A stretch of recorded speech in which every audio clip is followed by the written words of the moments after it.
Man, Liga Super Man, macam mana Man? Kerancakan tu. Kerancakan juara dah tahu, nombor 2 dah tahu. Dia best yang nombor 3 nombor 4. Perebutan tempat ketiga. Okey, kita nak tengok keputusan dulu.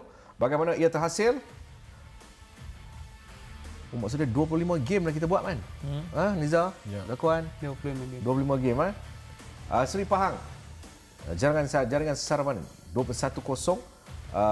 PDRM juga mencatat kemenangan 1-0. Bak kata Nizaruddin, selepas berapa tahun dah? 2016 last menangan Terengganu. Okey, lepas tu Kedah pencapaian paling gemilang untuk musim ini 1-1. Difahamkan, dimaklumkan oleh sumber saya, katanya hari ini ada berita gembira. Risikan itu akan diteruskan. Okey. Penang juga mencatat kemenangan. Jadi membawa kepada tumpuan itu terarah kepada 3 dan 4. Okey. Kuching City dan juga Sabah. Selebihnya hampir pasti dalam kedudukan sebegitu untuk perlawanan-perlawanan yang telah pun berlangsung dengan Negeri Sembilan, Kelantan, Darul Naim, Kedah, Penang, Seri Pahang dan juga PDRM membentuk pasukan di pertengahan dan juga di bawah liga. Okey. Kita bagi masa yang cukup lama untuk Razman. Kita buat game tu. Kedah dengan Sabah tu kita buat. Betul. Kita dah buat. Kita bagi cakap lama sikit. Kedah Sabah. Keputusan 1-1. Saya nampak nampak ada peningkatan untuk pasukan Kedah, walaupun kita tahu pelbagai masalah tu kita nak cerita, tapi sebenarnya saya rasa Kedah ada peluang untuk menang kot game ni. Dengan ada percubaan ataupun peluang yang saya rasa boleh menghasilkan jaringan, tetapi Kedah mendahului dengan sepakan penalti. Mungkin kesilapan, saya tak tahulah kaki kena ke tak, tapi referee tengok VAR memang diberikan penalti. Dan Sabah mendapatkan jaringan penyamaan itu sedikit sebanyak memberi peluang kepada pasukan Sabah untuk tidak tewas di tangan pasukan Kedah yang kita tahu rata-rata dibarisi dengan pemain muda. Tetapi gol daripada Darren Lock ni memang saya rasa berkualiti lah. Dia pun ikut cakap saya Man. Kita bagi Man cakap, dia pun dia. Tak, kita bagi Man cakap dulu pasal kita takut ada benda nak disimpan nak cakap kan. Dia dah perhati kan. Dia pun dia Man. Tapi semangat juang pemain-pemain Kedah ni memang saya salut lah. Ramai kata depa tak tahu yang kita sayang kat depa. Ramai kata depa laju. Sebab saya cek juga dengan risikan-risikan saya, malam tu tak ada apa. Tak ada apa. Masuk dalam dressing room tu bermain dengan cara di dada lah. Tapi itulah, selaju mana dia mampu, sampai bila dia boleh selaju itu kalau tak isi minyak, betul tak bang? Betul. Jadi kadang-kadang pemain-pemain pun kena isi minyak juga. Dan apa yang ditunjukkan oleh pemain-pemain muda pasukan Kedah ni, saya kira susah untuk kita cari untuk di pasukan-pasukan lain. Di mana kita tahu masalah mereka main dan sebenarnya aksi mereka ditunjukkan itu pada separuh masa pertama ni seolah-olah mereka yang mahu mengejar di tempat yang ketiga. Dan kita nampak di situ struggle juga pasukan Sabah untuk mencapai kemenangan. Dan walau bagaimana saya rasa advantage sudah tentu bersama dengan pasukan Sabah, hanya memerlukan keputusan draw saja untuk mereka masih lagi berada dalam landasan untuk di tempat yang ketiga. Tapi ketiadaan Sadir dan juga Denenting tu antara punca ketumpulan pasukan Sabah. Kita nampak beza pada malam itu permainan di jentera bahagian Kedah di bahagian tengah iaitu Halim Syahri dan juga Uom nampak begitu kreatif. Bagaimana hantaran yang mereka lakukan berbeza dengan pasukan Sabah. Di mana kita tengok first half kita tak nampak jentera tengah pasukan Sabah ni dapat menggerakkan pasukan mereka, dan saya kira untuk separuh masa pertama tu kita harus beri kredit kepada pasukan Kedah. Katanya lah, walaupun game nak beli depa pun tak boleh buat apa dah, mana bukan nak beli duk. Yalah. Kan. Kata. Dia kata. Dia tak tahu yang kita kata macam mana dia kata kan. Tak, apa nama ni Man? Sumber saya Man, katanya akan ada satu perubahan drastik musim depan. Jadi perubahan drastik ni membabitkan daripada atas sampai ke bawah. Sama ada kebenaran tu wallahu alam lah, tapi kalau ada sekalipun saya merayu kepada pihak yang terbabit untuk memastikan insiden yang berlaku untuk pasukan Kedah dan juga beberapa pasukan ataupun akan ada newcomer nak masuk ambil alih pasukan kelab bola sepak ni, fikir biasa. Setuju. Bukan sikit duit yang ingin digunakan lah kalau nak ambil tim-tim yang saya rasa bermain dalam Liga Super lah. Dan saya rasa itu yang kita boleh lihat lah. Mana pasukan yang dia punya pergerakan dari segi management, pemain apa semua.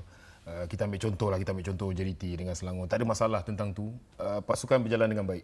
Dan dengan pemain yang mereka ada, mungkin disebabkan mereka ada duit untuk membeli pemain yang berkualiti. Jadi saya rasa pasukan-pasukan yang kurang dari segi itu ataupun ada orang yang nak ambil alih dengan pasukan yang kita tahu terpalit dengan banyak masalah, orang tu banyak memerlukan saya rasa kewangan lah yang kukuh lah. Tak apa.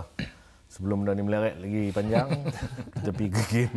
Game berikutnya adalah game Terengganu. Terengganu pun tiba-tiba ada drop lah. Kan? Saya agak terkejut lah bila kita tengok lately ni pasukan Terengganu. Tapi kalau kita tengokkan game tu, kita nampak juga pasukan Terengganu ada menyerang, ada chances untuk mereka menjadi ganggu, tetapi ada satu chances tu kita tengok Akir Rashid kena palang.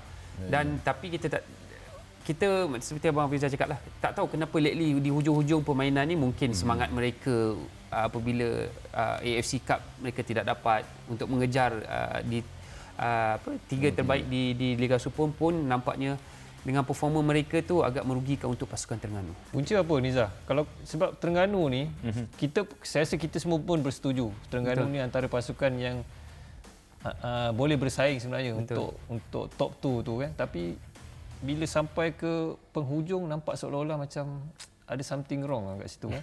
Something wrong. Masalah gaji tak sangatlah kan. Tak ada, saya rasa tak ada. Saya rasa mungkin penukaran jurulatih pun salah satu faktor juga. Coach Badrul Afzan ambil separuh perjalanan dan dari segi pemain saya rasa pemain yang sama juga antara Coach Tommy dan juga Coach Badrul Afzan, tetapi mungkin untuk nak kekalkan konsistensi tu agak sukar jugalah untuk pasukan Terengganu. Pasal kalau kita tengok balik bila dia bermain away selalunya agak sukar lah dia nak mengekalkan prestasi yang baik. Dan mungkin kalau kita tengok dia bermain home pun ada ketika kita tahu macam kita ni boleh menang ni, tapi masih lagi struggle untuk nak menang. Dan saya rasa rugilah sebab kalau kita nilai balik pada keseluruhan pasukan, seperti Razman cakap lah, pasukan Terengganu salah satu pasukan yang boleh memberi saingan lah untuk pasukan Terengganu maupun pasukan Selangor. Tapi sayanglah sebab 2-3 game yang terakhir ni nampak mereka agak kendur lah dari segi prestasi. Sepatutnya mereka perlu tinggi prestasi itu sebab mereka nak kejar kedudukan nombor 3 dalam Liga. Tapi Terengganu ni musim ni dia dengan kedatangan Akia dan juga Safawi, saya rasa patutnya lebih baik daripada musim lepas. Tetapi saya rasa faktor utama yang mungkin ramai tak sedar, pasukan Terengganu ni kehilangan seorang pemain tengah yang saya rasa memainkan peranan yang sangat besar, iaitu Merin Pitch. Yang awal musim dia beraksi dengan baik bersama dengan Manuel Ot dan juga Nurilo, tetapi half season kehilangan dia, start tu nampak penurunan performan pasukan Terengganu sebenarnya. Tapi kalau tanya saya bang, antara pasukan-pasukan di Liga Super ni saya nampak hanya JDT saja hanya JDT saja mengekalkan orang kata rekod kemenangan dia, itu satu hal. Dan juga saya rasa konsistensi di mana saya rasa selain daripada pasukan JDT kita nampak pasukan-pasukan lain konsistensi mereka tidak ada di situ. Minggu ni mereka beraksi dengan baik, pada minggu depan mereka beraksi tidak begitu baik, dan apatah lagi di hujung-hujung saingan ni kita nampak di situ ada jarak antara pasukan-pasukan ini dengan juga pasukan-pasukan JDT. Konsisten ni nampak Penang pula ujung-ujung ni konsisten. Betul. Dia nak kena konsisten daripada awal, awal season sampai ke hujung ni. Tapi kalau awal season dia konsisten sampai hujung pun dia tak konsisten pun ada juga seperti pasukan Terengganu ni. Rugilah. Macam Penang dia awal-awal mungkin jurulatih lain, tetapi dengan kehadiran Wan Rahimi pada awal tu nampak macam tak jumpa, tapi akhir-akhir ni nampak betul. Dia dah faham apakah kekurangan pasukan Penang yang ni Wan Rahimi perbaiki. Dan akhirnya dengan KL City pun dapat satu kemenangan yang saya rasa sangat berharga sebenarnya.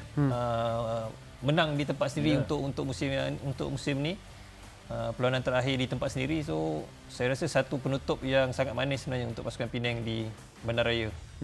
Dan Saya kira KL dengan juga pasukan Penang ni, mereka di hujung-hujung saingan ni mereka hanya mencari yang terbaik di dalam liga, di dalam carta, dan itu the best yang mereka mampu buat untuk next season.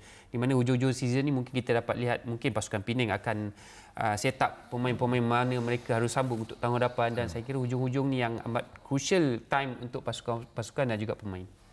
KL ada player pun duduk tengah cari rumah di Seremban katanya. Tapi KL tu tim KL tu tak dengar lagi tu. Tapi ada. Ada Kita pun Bukit Aman banyak. Kita check semua dah. Okay, baik. Takkan Kuala Lumpur City tak ada dia next year. Takkan Kuala Lumpur City tak ada next year. Dia ada. Ada. Ni maksud saya ni, di kalangan pemain hak main 22 orang dalam padang tu, ada seorang tengah cari rumah sewa kat Seremban. Ada. Tiba-tiba pula kita rasa macam, aku ejen rumah ke?